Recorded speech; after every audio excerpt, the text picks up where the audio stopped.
Des villages reculés de Côte d'Ivoire jusqu'au cœur de la capitale économique Abidjan, les cas de polygamie sont nombreux, connus et tolérés.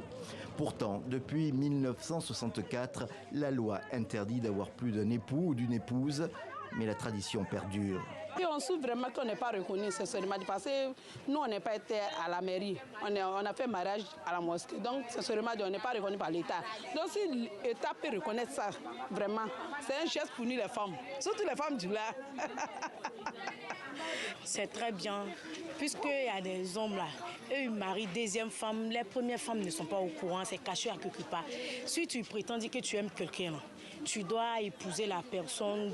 Tout le monde doit voir que tu as deux femmes. Moi, je ne trouve pas ça nécessaire de cacher une deuxième femme.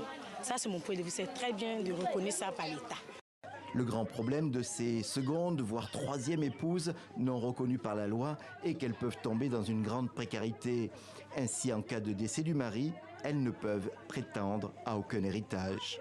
Une exclusion et une hypocrisie généralisée pour le député de la majorité Sangaré Yacouba.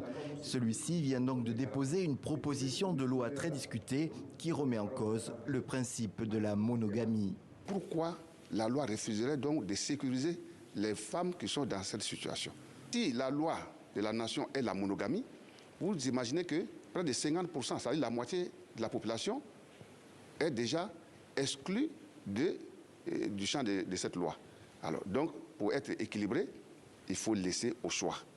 Mais à Abidjan, la proposition de loi rencontre l'opposition des féministes. Elles y voient un recul pour la condition des femmes. On ne peut pas dire à une femme qu'on l'aime, l'épouser, et ce jour-là lui dire il faut que tu signes une option pour que demain, quand je te verrai vieillir, quand je te verrai fatigante, je puisse en prendre une autre.